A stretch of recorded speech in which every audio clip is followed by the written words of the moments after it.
Welcome back to the NLP UK podcast.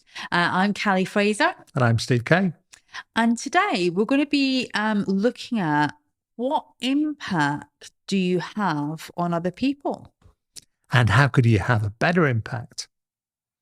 And that's really important, isn't it? Yeah, well, we talked about how you can talk to yourself and make yourself feel better and be more effective. So how can you spread that out to other people so they feel better about themselves? They feel a bit more positive about what they're doing. And so you just give them a little bit of a mental shift to a better space. And that's important in all aspects of life. So in the workplace, really key, especially if you're in a leadership position, because your impact can have a massive influence on the people around you, but also just day-to-day life. I want to have a great impact on my partner. Mm-hmm. I want to have a great impact on my kids and my friends. Mm-hmm. So how do we do it, Steve? Why don't you tell us the story about Gabby when she was a little girl? Yeah, sure. Because we've not told any stories on this so far, have we? So yeah, this is a story going back probably when Gabby was about 7 or 8. Mm-hmm. So I was in the kitchen one day and in she comes, Mum, what is NLP? And I said, look, I'm busy at the moment, darling. Go into the living room. Your granddad's in there. Just go and ask him about his arthritis. Mm-hmm. So off she toddled into the living room. Granddad, Mum says I've got to ask you about your arthritis. Yeah. So Granddad said, look, honey, I've had this arthritis for quite a long time now. And the older that I'm getting, the worse it's getting. And it really it's in all my joints and it's really affecting how I move.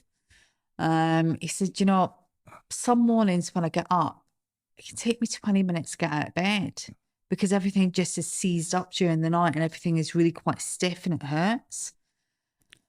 And he said, if you have a look at my hands, can you see all my knuckle joints and how swollen they are? My hands just aren't as strong as they were. I can't even open a jar for your grandma anymore.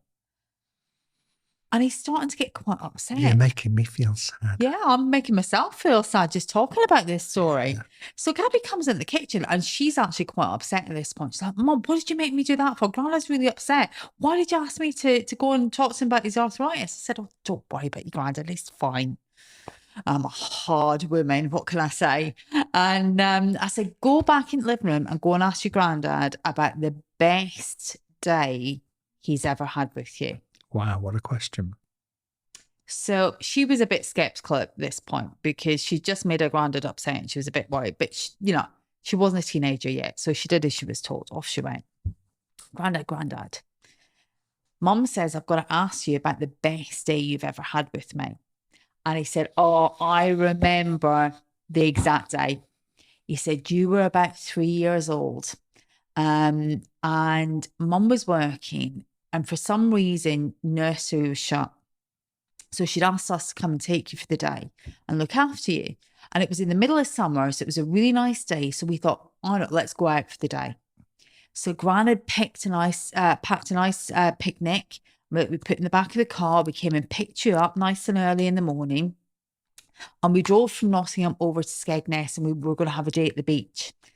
And he said, and I can remember on the drive over there, Mum had given us a CD to play in the car and we were singing all these funny songs, Wheels on the Bus and all sorts of stuff, and you were just so excited. And he said, when we got there, he said, I can remember walking down the seafront and we stopped at this little shop and we bought you this little red bucket and spade. I said, oh my God, Grandad, I've still got that. It's in the shed outside. I love that bucket and spade. And he said, well, that's when you got it. He said, we just spent a brilliant day on the beach. Sun was shining, weather was beautiful. We splashed about in the sea and we made sandcastles. You see, I'm feeling good now. Are you? Yeah. Just by listening to what you're saying. I know. And he said, we just had the best day ever. Mm-hmm. So What was the difference in those questions that Gabby asked Grandad? Well, what did she do? She asked him a question. Yeah. Tell me about your arthritis. What did that do? He's got to think about his arthritis. Yeah. That stuff that makes him unhappy, that stuff that's painful and not very nice, he's having to think about all those times where he's in pain or he's really stiff, or he can't do something that he used to be able to do. What about that other question that she asked? Tell me about the best day you've ever had with me. What's he got to think about then? The best day. All the best things. Yeah. And it's like when you read a book, words trigger pictures. She's triggered some pictures in his brain. Absolutely. So he's thinking about that amazingly great day that he's had with her. So that picture in his mind is a really, really positive picture. Yeah. What if we could help people paint more positive pictures every day, Steve?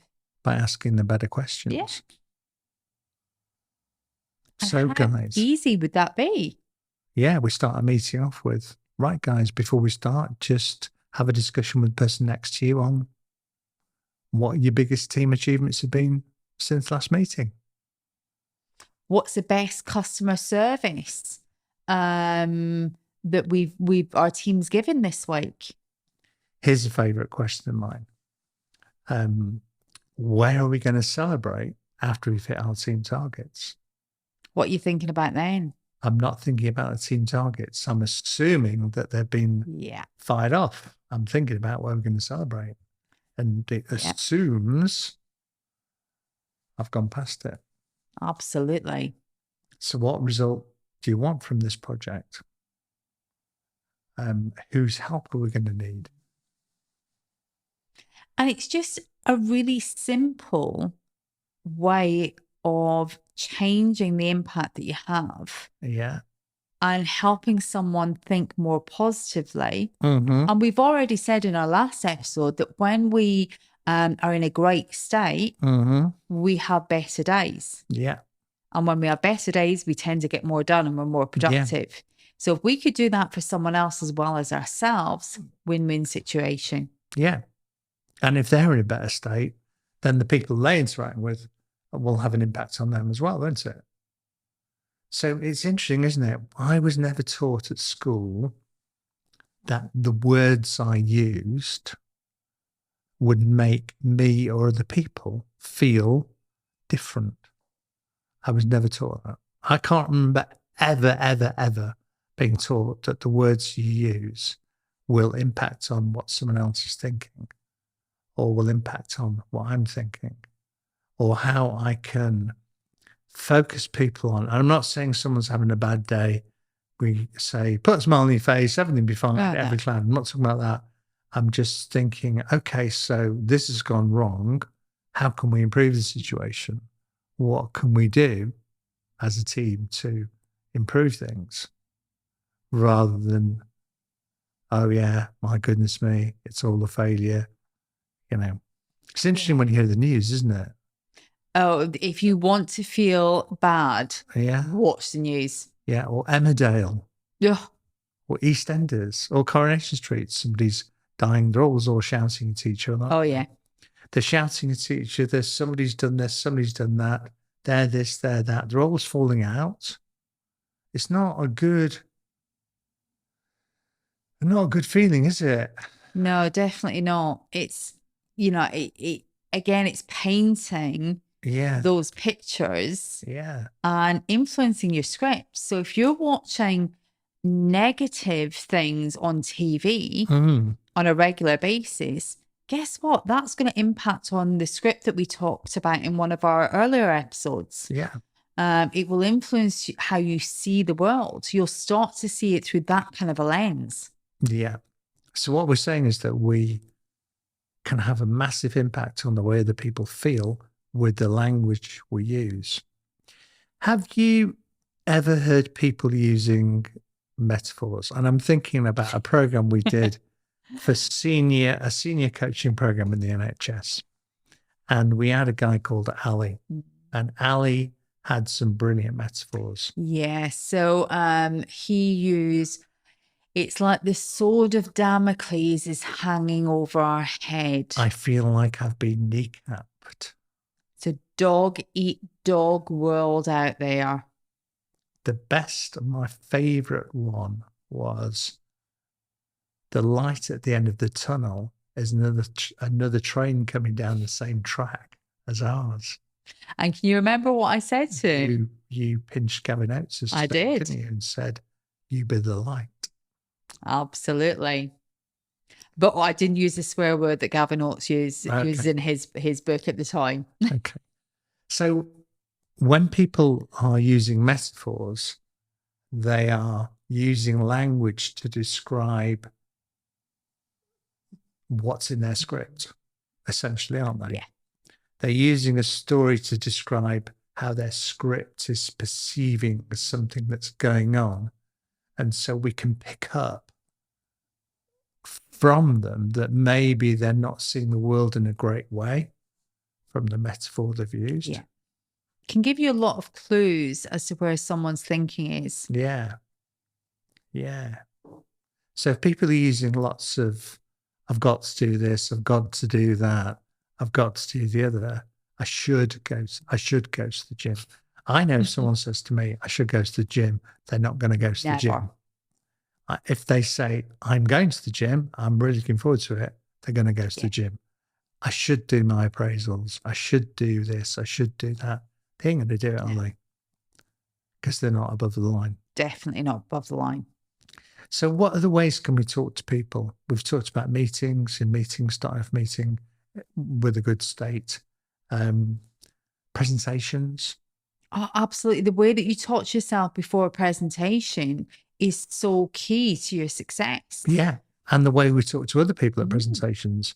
Yeah, absolutely. So it's kind of both ways. It's yourself and other people. So, you know, if you're talking to yourself in a positive way about how much fun you're going to have during the presentation, your body language is going to be different. Yeah. The way that your tone comes across is going to be different. Yeah. And that will have an impact on other people. Yeah. So, you know, just when, you know, for example, you know, you're giving a presentation, you know, just the smile that you have on your face, the open body language, the welcoming language that you use has a huge impact. Yeah, it does.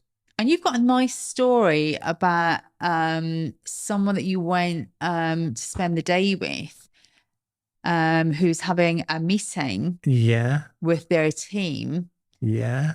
Do you want to tell that story? Do I have to tell it today? You don't have to tell it today. We can tell it on another one. We can keep that for another time. Is that all right? Of course. Good. I'll tell you why. I'll tell you why later. Okay. I nicked it from somebody. Okay. I nicked it. It wasn't my story. Stolen story. And we've already had one of those today.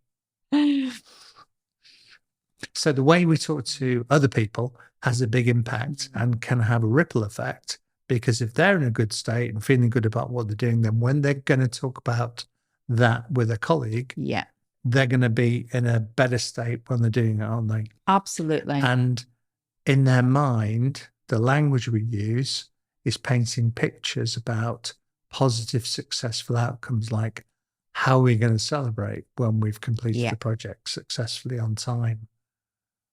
So all the language we use with other people, whether it be one-to-one coaching with questions we ask, what outcome would you like? What will look good? What will the successful outcome be for you? Or just simply, what good things have you done so far with the team before we start the meeting? All those things are going to have a positive impact. Massively positive. So two really simple things. One, listen out for metaphors that people are using as a bit of a clue to where they're coming from. And two, think about leaving them with in a positive state from the words you use. So that's the end of this episode of our podcast. We'll be back next time with some more great tips for you. So we'll see you next time. Take care. Bye-bye. Cheers. Bye.